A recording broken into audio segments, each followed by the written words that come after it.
아침 저녁으로 쌀쌀한 11월입니다. 라디오 서울과 함께 언제나 여유와 따뜻함을 가지시길 바랍니다. 강혜신의 오늘의 미국.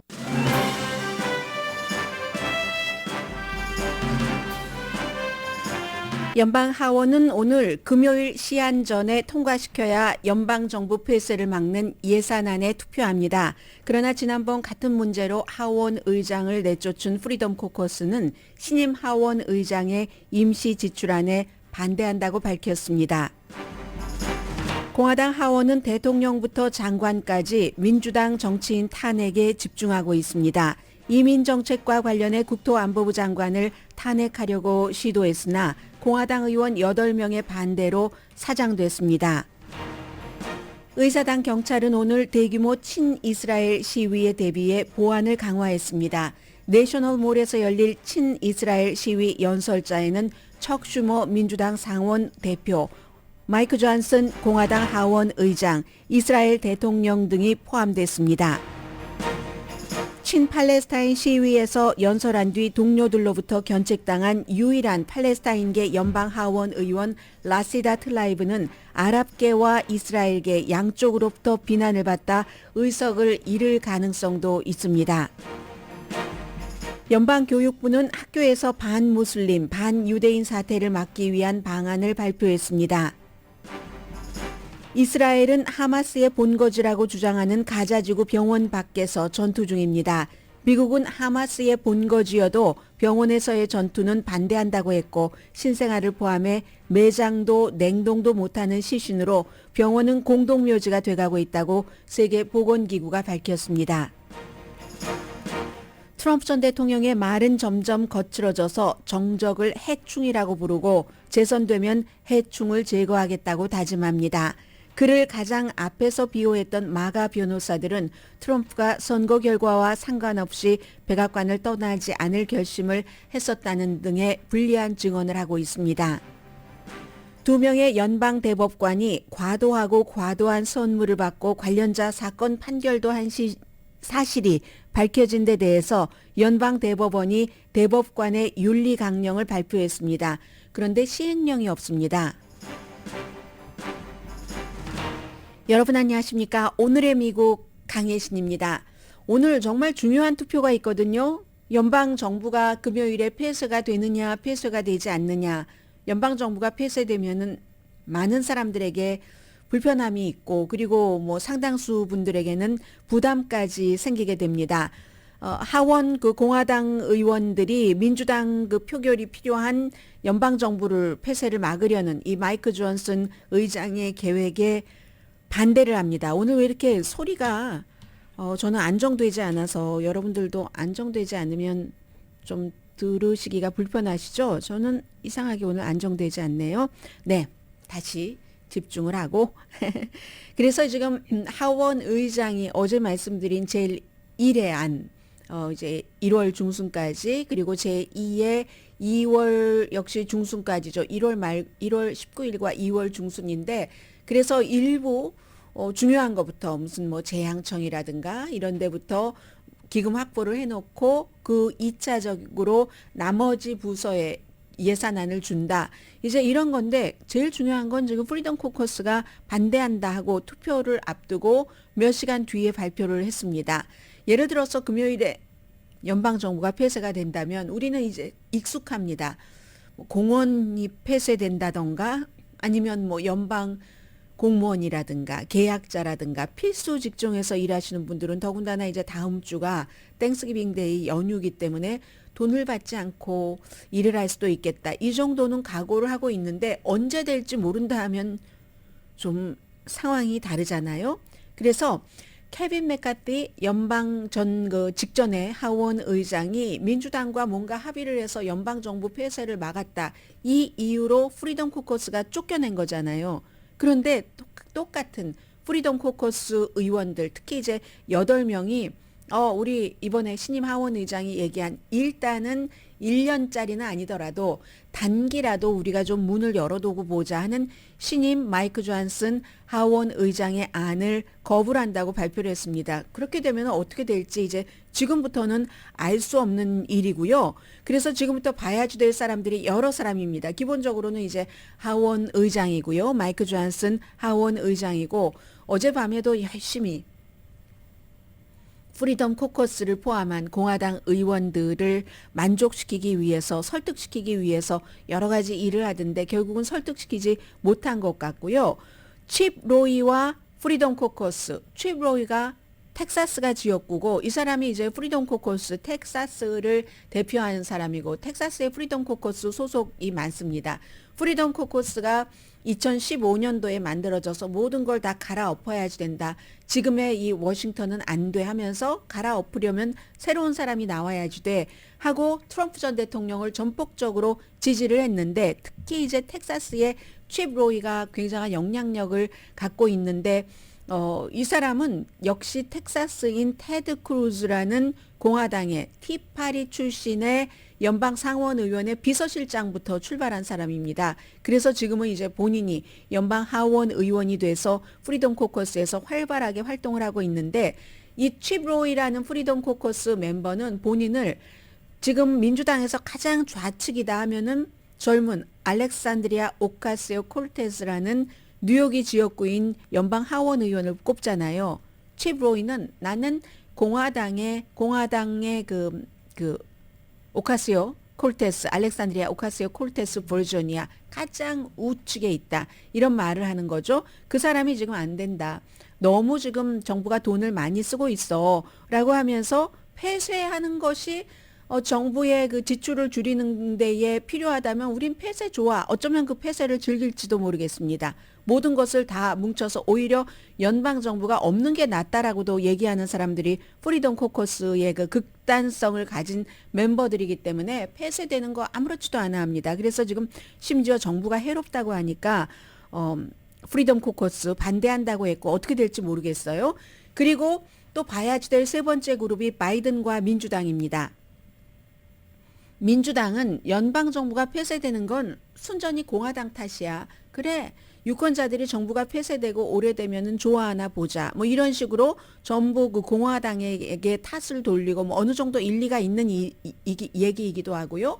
그러는 데 비해서 이제 바이든 대통령 그 지금 백악관 측은 더 공화당이 이 문제를 해결을 해야지 된다라고 얘기를 하고 있고 바이든 대통령도 공화당을 비난을 합니다. 비난을 하고 그러나 이제 연방정부 폐쇄가 계속되면은 꼭 공화당만 비난받는 것도 아니에요. 결국은 제일 위에 책임자는 바이든 대통령이기 때문에 또 봐야지 되는 사람이 미치 매코넬 공화당의 상원 원내대표와 상원입니다. 상원은 하원과 달리 프리덤 코커스 등의 아주 그 극단적인 그룹과는 달리 국가를 좀 살려야 된다. 그리고 미치 매코넬처럼 정치에도 호련한 사람은 이 결과가 어떻게 흘러갈지 다 압니다. 그래? 이것을 연방정부가 폐쇄하도록 해서 지출안을 통과시켜 주지 않으면 결국은 우리 정치인들이 피해를 하는 걸 너무 많이 겪었기 때문에 아는 사람입니다.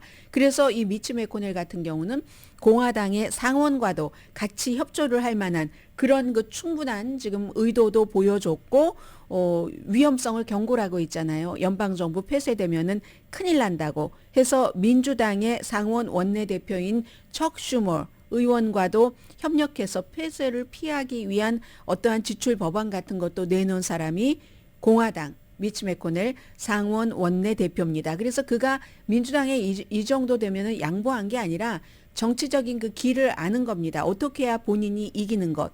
항상 어떻게 끝나는지 알고 있기 때문에 계속 정부를 폐쇄시키겠어요?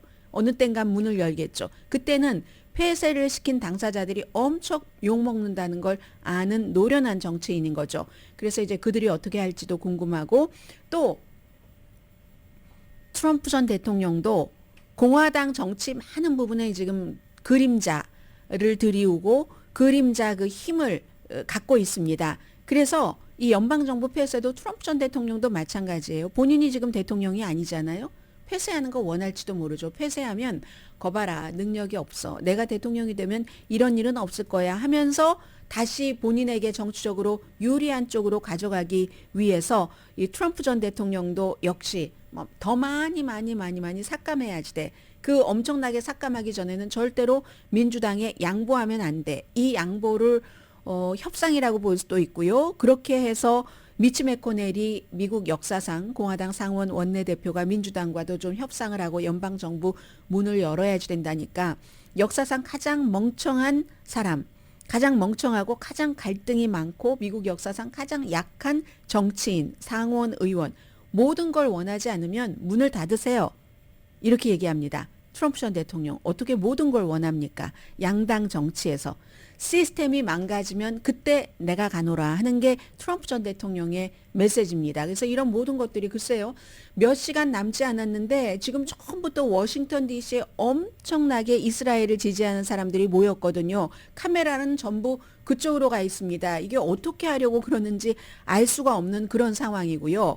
이런 상황에서도 어제는 또 공화당 하원은 연방정부를 폐쇄하느냐 마느냐를 가지고 아주 전력 질주한 게 아니라 마조리 테일러 그린이라는 조지아주의 의원, 그 공화당의 하원 의원이 알레한드로 마요카스 국토안보부 장관을 탄핵을 해야지 된다 하는 안을 내놨습니다. 아니, 미국에서요 지금 대통령을 탄핵해야지 된다고 하면서 대통령 아들, 대통령의 동생을 다 소환하고 있지만 이 장관을 탄핵하는 이 같은 시도를 한 게 1800 몇 년이라고 하죠. 1800 몇 년 이후에 처음이랍니다.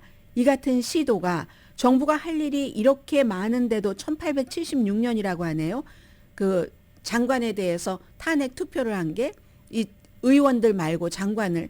왜냐하면 뭐 분위기는 여러분들 짐작하시겠죠. 국경을 막아야지 되는 국토안보부 장관으로서의 그 의무를 다 하지 못했다 하면서 하는데 이제 마조리 테일러 그린 의원이 국토안보부 장관 그래서 탄핵해야지 되겠어요 하는 게 이제 한국과 마찬가지예요. 어떠한 안은 딱 이게 날짜가 정해져 있어서 어제까지 투표를 치렀어야지만 되거든요. 했어야지만 되거든요. 그런데 공화당 의원들 가운데서도 이건 해도 너무하네. 예를 들어 만족하지 못할 일은 있을 수 있지만 아니 그게 탄핵감이야? 국토안보부 탄핵감이라고. 그리고 국경정책을 국토안보부 장관이 전부 100% 관장하는 것도 아니잖아 하면서 민주당 의원들의 8명의 공화당 의원들이 힘을 보태서 투표를 하지 못하도록 막았거든요. 그 8명 가운데서 캘리포니아주 48지구, 이 사람 뭐 47지구도 있었고 뭐 49지구도 있었고 50지구, 지금은 이제 샌디에고 쪽이죠.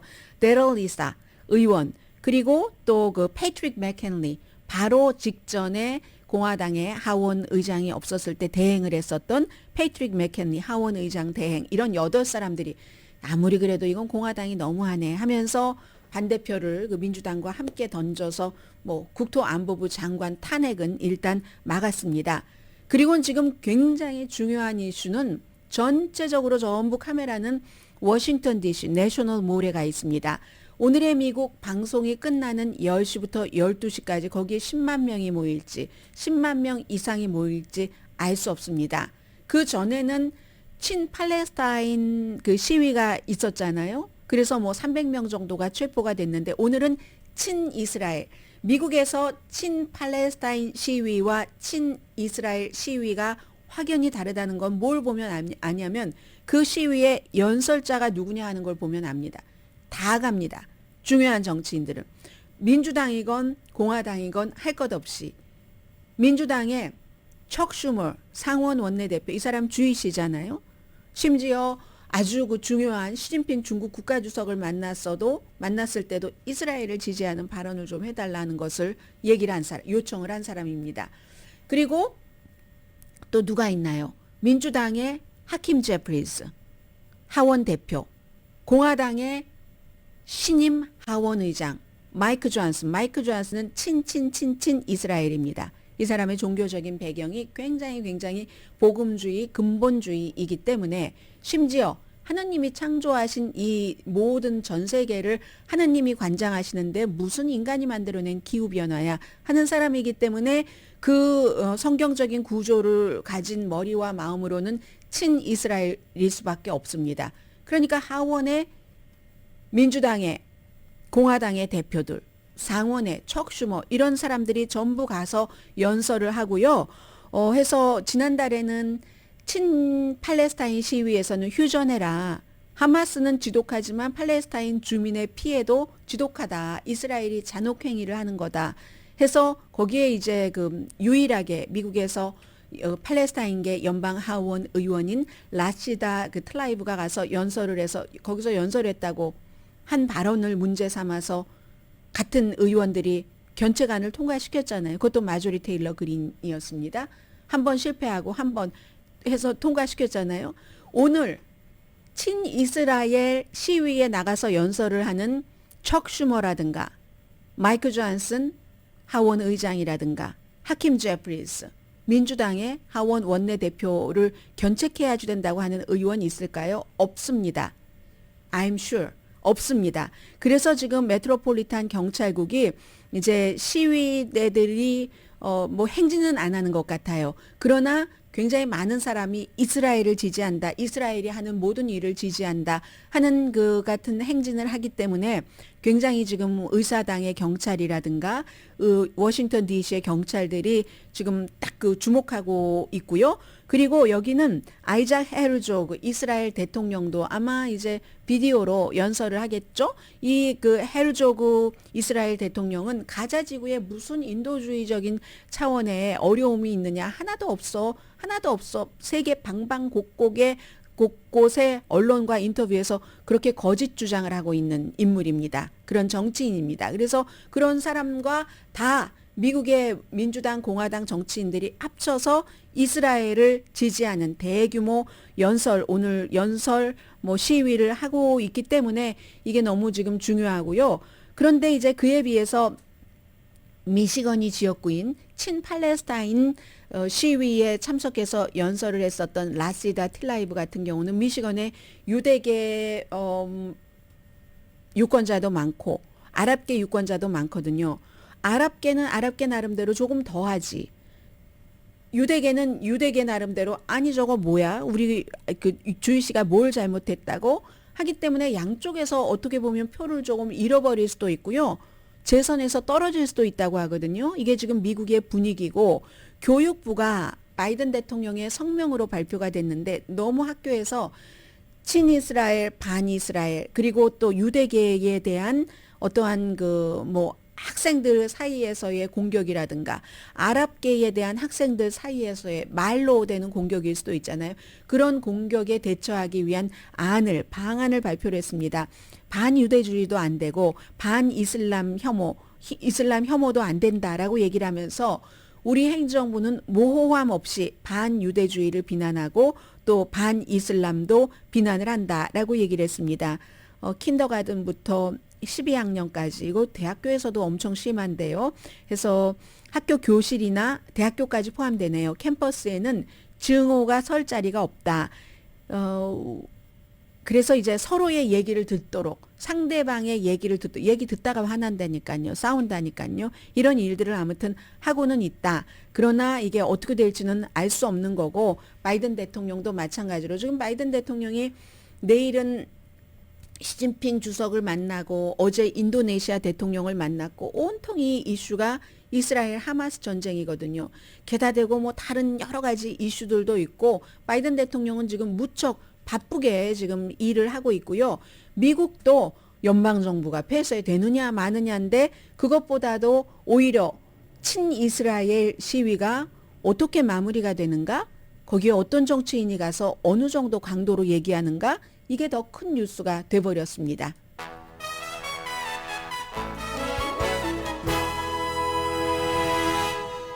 오늘의 미국은 전문가가 추천하는 이민법, 가정법 전문 재인정 종합법률사무소, 총 20억 달러 승소, 교통사고와 상해 전문 브라이언 타필라와 CG 변호사 그룹, 코지다운 갤럭시 이불은 잠이 솔솔 오게 하는 기능성 거위털 이불로 독일 회사와 함께 생산합니다. 코지다운 갤럭시 이블 공동폰입니다. 잠시 뒤에는 6천 마일 이상 떨어진 곳, 미국과 이스라엘의 거리가 미국과 한국과의 거리와 거의 비슷한 것 같아요. 그곳에서 떨어지는 일들이 지금 미국에 너무 많은 것을, 세계의 아주 중요한 부분들을 다 휘젓고 있습니다. 모든 것을 뒤로 밑으로 가라앉힌 채 잠시 뒤에 전해드립니다.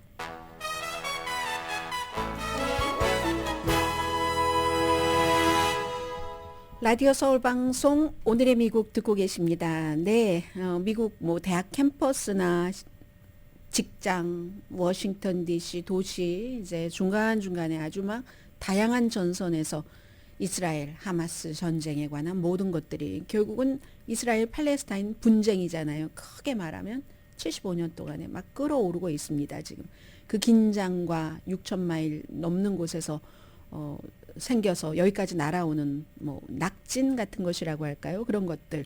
지금 뭐 이스라엘 사람들에 대한 그 혐오 범죄도 있지만 무슬림에 대한 그런 그 혐오 범죄도 굉장히 많답니다. 10월 7일부터 11월 4일까지 미국 이슬람 관계 위원회에 따르면 Council on American Islamic Relations에 따르면 그 정도 1,300건 정도 우리 이런 일이 있었다고 보고된 것만 지난해보다 216% 같은 기관에서 발표한 것이 늘어난 수치랍니다. 이건 이제 학교뿐만이 아니라 무슨 사원이라든가 종교단체에서도 마찬가지고 위협을 많이 받았다는 겁니다. 예를 들면 히잡 쓴 그 소말리아 출신의 여성이 미네소타주에서 주유소에서 뭐 칼로 공격을 당했다던가, 콜로라도주에 있는 팔레스타인 가족이 뭐 여러 차례 뭐 살해 위협을 받는다던가, 한 남자가 팔레스타인에 대해서 막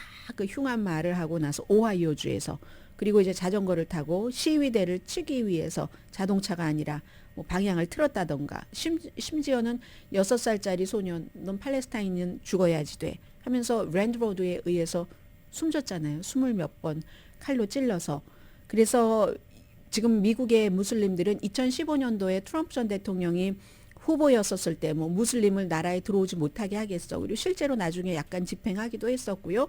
그런 발표 이후에 가장 큰 두려움, 혐오에 처해 있다. 그러니까 여기서 정치인들, 지도자들, 기업 사람들, 언론 다 이걸 얘기를 좀 해줘야 된다. 왜 이스라엘을 위해서만 얘기를 하는가. 하버드 대학교 동문 가운데 1,600명 정도가 나 더 이상 기부 안 해.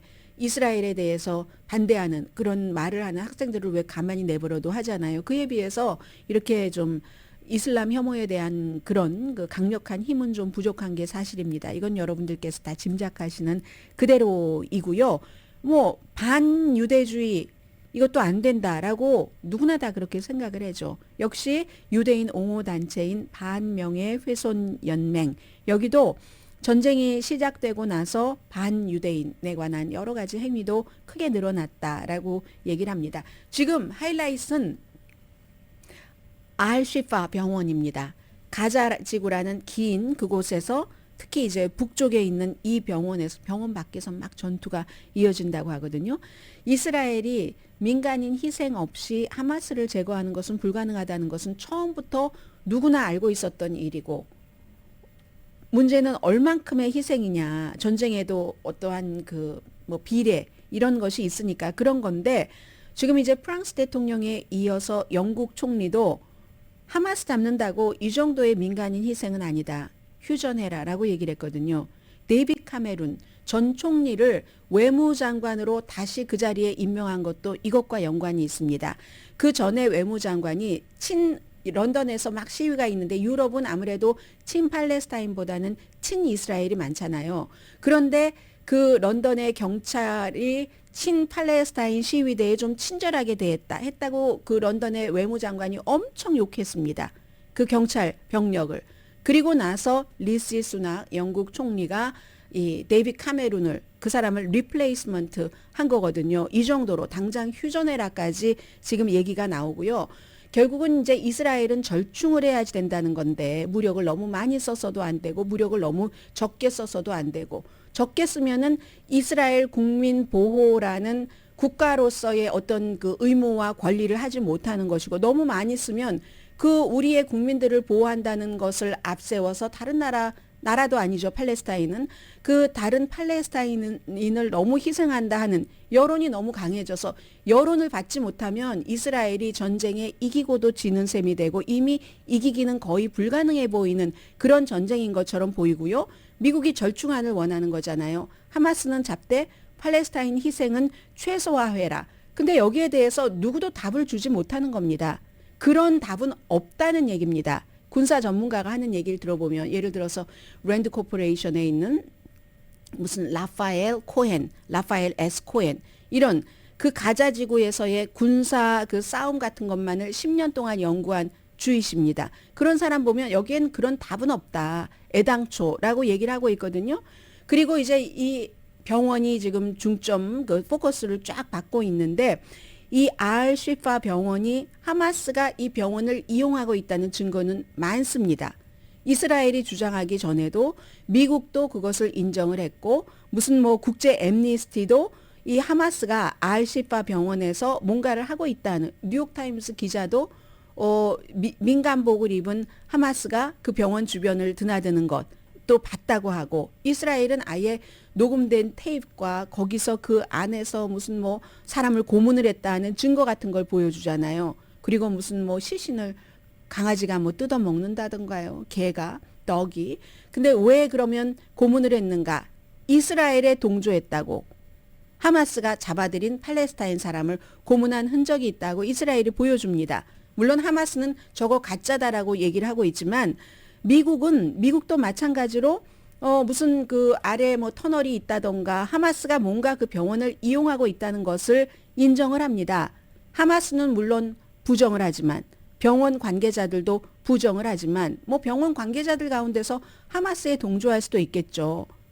이스라엘이 팔레스타인을 이렇게 힘들게 하니까 안 되겠다라고 생각하면서 그런 사람도 분명히 있을 겁니다. 그래서 누구의 주장이 얼만큼 맞는지는 모르지만 분명하게 정황상으로 보면 하마스가 병원이나 사원이나 민간인 집이나 학교를 딱 이용하는 것은 맞습니다. 그들에겐 그게 가장 큰 무기이기 때문에. 그런데 그렇다 할지라도 국제법이나 이런 것을 보면은 전쟁법 해석하기에 따라서 다를 수도 있지만 민간인이 있는 거 뻔히 알면서 몇만 명이 그 병원에 있는 것을 뻔히 알면서 공습을 하고 거기서 지상 전투전이 벌어지면 저 사람들이 다 어떻게 되는가.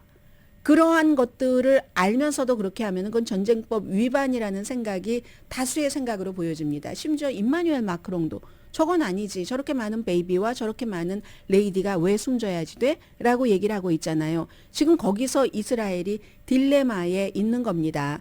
미국도 뭐 병원 주변에 그럼 더 많은 지상군을 투입을 하는데 지상군을 투입하고 민간인은 다치지 말게 하라는데 이게 말이 됩니까? 말이 안 되잖아요. 그래서 바이든 대통령도 결국은 어제 병원은 보호돼야지 된다.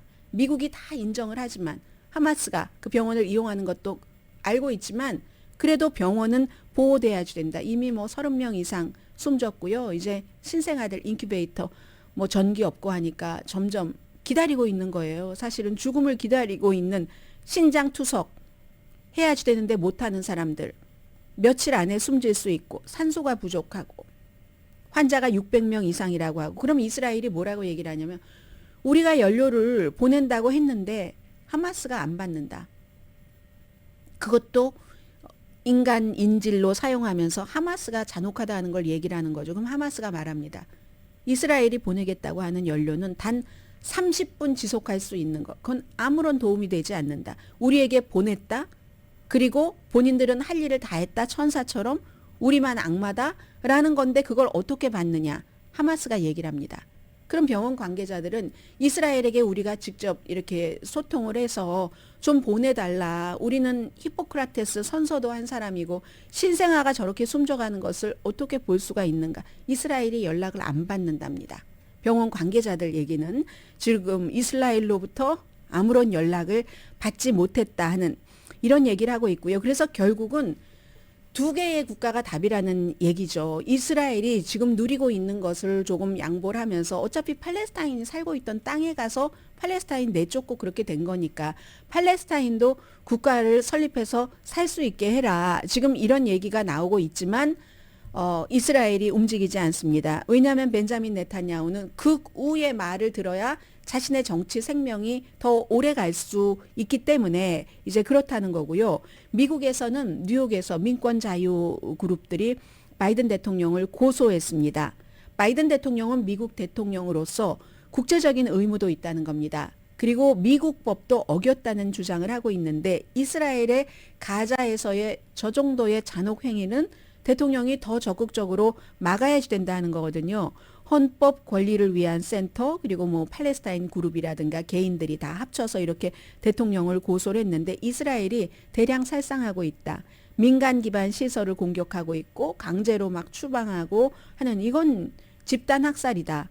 하마스를 보복하기 위해서 팔레스타인 민간인을 가자에서 집단 그러니까 학살을 하고 있는 거다 하고 지금 이 병원은 분명히 전쟁터가 될 가능성이 더 많다고 전문가들은 보고 있는 것 같습니다. 그렇게 해서 전쟁이 끝나면 그러면 이스라엘이 다 이깁니까? 그걸 다 본 그런 사람들이 얼마나 많은데요. 세계보건기구가 매장하거나 처리하지 못하는 영안실로 가져갈 수도 없는 영안실이 작동 안 하잖아요. 전기 없으니까 발전기로 임시 발전기도 다 이제 떨어졌고 할 수 있는 능력이 그래서 공동묘지가 돼가고 있다는 겁니다. 병원이. 그래서 환자와 의료진, 피난민들이 병원에 갇혀 있는데 일부는 죽음이 다가오고 있고 그걸 지켜보는 의사들. 저는 어제 본 사진 가운데서 가장 또렷한 사진은 제가 지난 주말에 드라마를 봤거든요. 인연이라는 드라마. 2부에 끝까지 다 봤는데 끝에서 그 두 번째 끝에서 두 번 끝이 뭐 제일 끝이 뭐 9편인가 8편인가 하면 8편인가 7편에 나오면 무슨 뭐 아무튼 뭐 오랑캐로부터 그렇게 해서 어떤 아이가 정말 슬픈 아이를 낳았어요. 어떤 엄마가 너무 슬픈 사연의 아이를 낳았는데 그 아이가 결국은 또 죽고 맙니다. 본인에 의해서가 아니라 조선과 오랑캐 사이에서 죽고 맙니다. 그러니까 이 엄마가 그 숨진 아이의 시신을 며칠 동안이나 그냥 안고 있는 거예요. 며칠 동안이나 안고 있다가 산에 가서 뭐 낯인지 곡괭인지를 들고 산에 가서 엄마가 손으로 팔고 아이를 거기다 눕기죠. 그리고 흙으로 덮어주고 안아줍니다. 그리고 나서 엄마가 그 농기구를 생명을 끊는 무기로 삼아서 딱 하려고 할 때 어떤 남자가 이제 그 잡아서 막잖아요. 지금 팔레스타인에서 제가 어제 본 사진 가운데서 가장 그런 것은 반대인 겁니다. 저는 그 얼룩얼룩한 아주 막 그쪽을 상징하는 담요잖아요. 그 담요 안에 있는 사람이 아이의 엄마인지 아빠인지는 모르지만 분명히 아이의 엄마이거나 아빠였을 것 같습니다. 아이가 또 너무 어리지도 않아요. 상황을 모르는. 그럴 정도로 어리지는 않고 이 상황은 엄마인지 아빠인지의 죽음을 파악할 수 있는 나이가 돼서 반대로 그 담요를 보면서 아이가 엉엉 우는 거죠. 이런 장면인데 이 아이에게 누군가 그 어머니는 낫인지 곡괭인지로 본인의 목을 가리켰을 때 누군가가 도와줬잖아요. 이 아이는 지금 도와줄 사람이 없는 겁니다. 미국도 어정쩡하게 얘기해. 이스라엘은 무조건 옳다고 하는 미국의 정치인들이 저렇게 많아. 이 아이가 그러면 이스라엘에 대해서 좋은 감정을 갖겠습니까? 어떻게 되겠습니까? 그럼 이스라엘이 전쟁이 끝났다고 승리할 수 있을지 모르겠어요. 그래서 안토니오 구테레스 유엔 사무총장이 그들은 결코 잊혀지지 않을 것이다. 그렇게 숨진 사람이 잊혀지지 않을 것이라고 했지만 이 어린 아이들은 여자아이였거든요. 그 여자아이는 엄마의 아빠의 그 같은 죽음을 병원 바닥에서 숨져서 그 아마도 환자였을지 아니면 피난민이었을지 모르지만 어떻게 그걸 잊겠습니까? 그러면 이게 이스라엘에 대한 보복의 원한으로 자라지 이스라엘 영원토록 번영하라로 자라지는 않을 것이라고 생각됩니다. 이게 지금 이스라엘의 딜레마이고 벤자민 네탄야후의 정치적인 어떤 결단 같은 것 이런 것 뭐 쫓겨날 것 같기도 한데 그런 것이 필요한 시점에 미국도 다 휘말려가지고 막 다른 일들을 하지를 못해요. 지금 세계가 이스라엘 하마스 전쟁 때문에.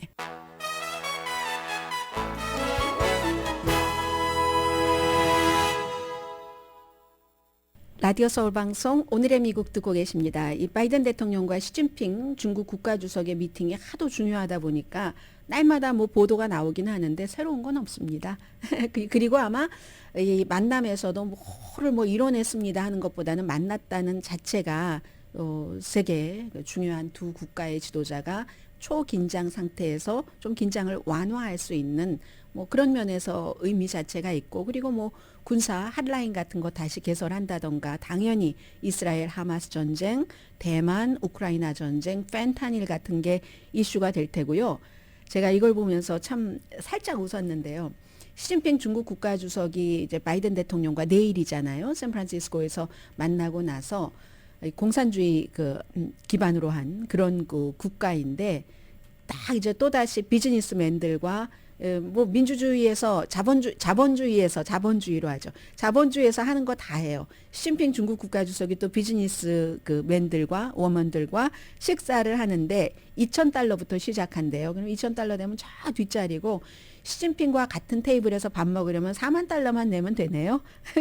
그런 것까지 다 합니다. 대통령 테이블에서는. 해서 아시아 태평양 경제협력체 정상회의 이제 윤석열 대통령도 여기서 하고 17일까지 계속됩니다. 지난 주말부터 시작이 됐죠. 그리고 이제 이런 문제 때문에 바이든 대통령이 어제는 그 인도네시아 대통령도 만났습니다. 어제 백악관에서 만났는데요. 그 조코 위도도 대통령을 만났는데, 바이든 대통령으로서는 뭐 기후 변화라든가 이런 데 협력해 주길 바란다 하면서 오늘도 기후 변화에 대한 어떠한 그 돈 지원하는 것을 발표를 했는데, 이 위도도 대통령은요, 미국이 이스라엘의 가자 지구에서 잔혹행위를 좀 더 막아달라고 촉구를 해 주십시오 하고 부탁을 했습니다.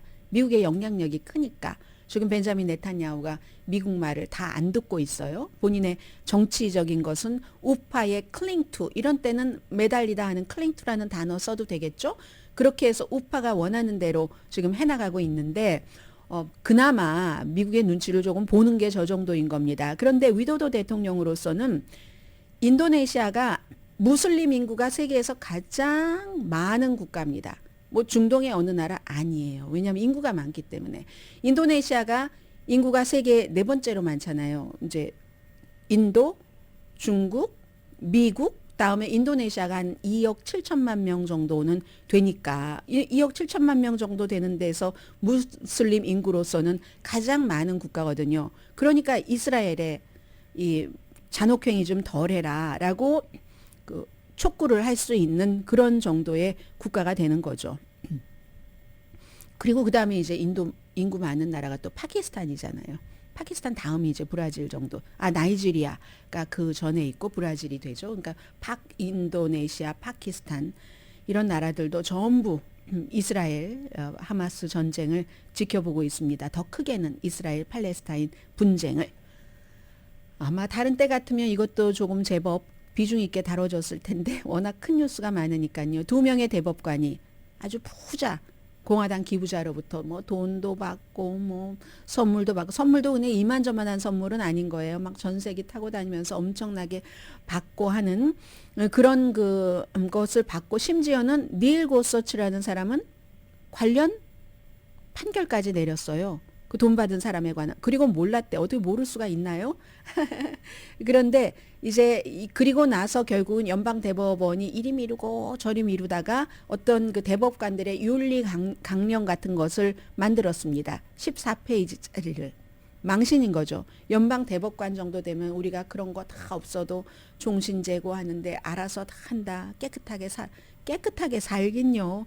그리고도 또 가장 보수적인 것을 표방하는 클래런스 토마스와 닐 고서치란 이 두 사람에 의해서 리퍼블리카라는 그런 매체가 다 이제 추적을 해서 보도를 한 뒤에 생긴 건데, 결국은 모든 활동에서 부적절함과 부적절해 보이는 모습은 우리는 피해야지 된다. 가족 그 밖에 여러 관계로 인해서 맺어진 그런 사람들에서 뭐를 받고 하는 이런 행위가 나의 그 판결 같은 데 영향을 미치지 않도록 하고, 그런 그 이해관계가 있는 경우는 사건에서 물러나야지 된다. 그러면서도요, 지금까지 우리를 오해하는데, 이건 오해다라고 하는데, 뭐 사실이 드러났는데, 오해는 무슨 오해예요? 이해죠.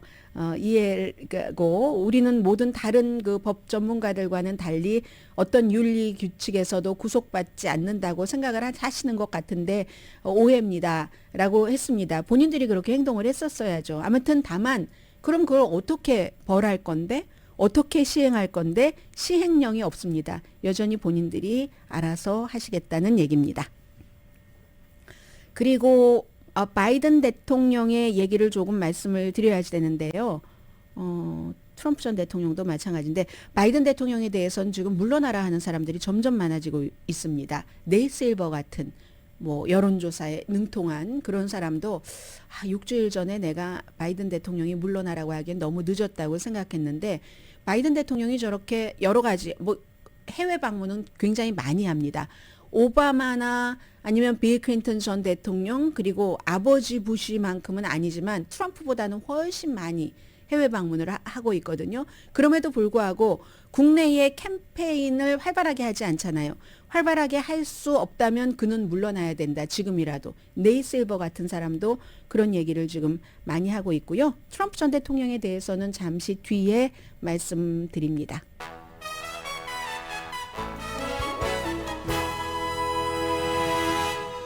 라디오 서울 방송 오늘의 미국 듣고 계십니다. 트럼프 전 대통령이 요즘 말이 굉장히 강하고 거칠어지는 것 한 세 번째 말씀을 드리는 것 같은데, 어제도 무슨 뉴햄프셔에서 열린 연설에서 미국의 문제는 미국 외부보다는 미국 내부에 있다. 미국에서 막 급진파 해충 뿌리 뽑겠다. 이렇게 정치적인 적에게 해충이라고 얘기를 했고요. 외부 세력의 위협보다 내부 세력의 위협이 훨씬 사악하고 위험하고 심각하다. 우리의 위협은 내부에서 온다. 그래서 유능한 지도자가 있다면, 똑똑하고 강한 지도자가 있다면 뭐 러시아, 중국, 북한은 우리를 깔보지 않는다. 이렇게 얘기를 했고요. 내가 다시 대통령이 되면은 정말 그 해충 같은 비참한 존재를 다 없애버리겠다고 했습니다. 그랬더니 많은 사람들이 2차 대전에 히틀러, 무솔리니에 쓰던 그 말과 똑같네 라고 얘기를 하고, 임기에 당선되면 복수의 정치를 하겠다는 거구나, 뭐 이런 얘기도 합니다.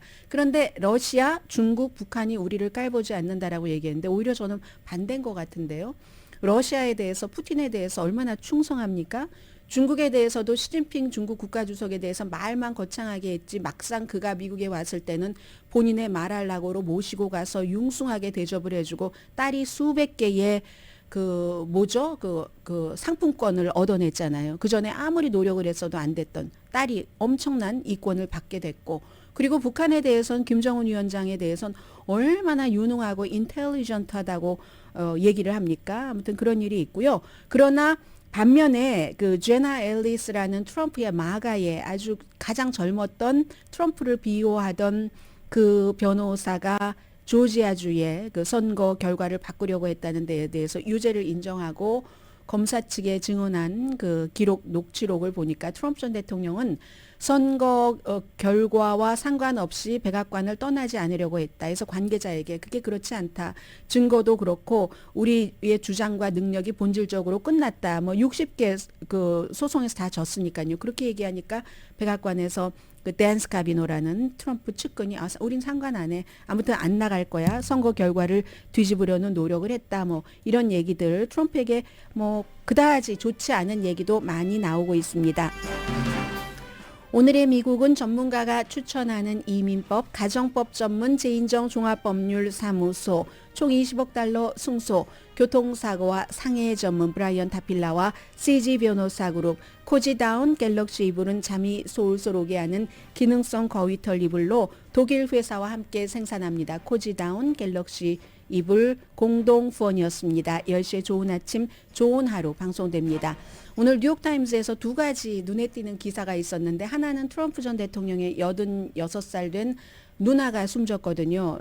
심장질환이었던 것 같다고 하고, 트럼프 전 대통령과 친했는데 한번 그 책에서, 다른 조카가 쓴 책에서 트럼프를 원칙도 없고 그냥 엉망진창이야 이런 식으로 얘기했다는 그 누나가 숨졌다는 얘기와, 또 하나는 참 인생은 이래서요. 그 오기슈트 툴무슈라는 프렌치의 그 페인터가 그린 그림인데 1866년인데요. 신부가 친구들도 옆에 이렇게 있는데 예쁘게 차려입고 확 노려보는 거예요. 뭔가 자신의 결혼이 너무 화난 거예요. 그런 그림을 1866년도에 그린 이 두 가지가 저한테는 눈에 띄었었고요. 지금까지 주목받지 못했는데 틱톡 때문에 주목받았답니다. 자, 좋은 화요일 보내시고요. 강혜신이었습니다.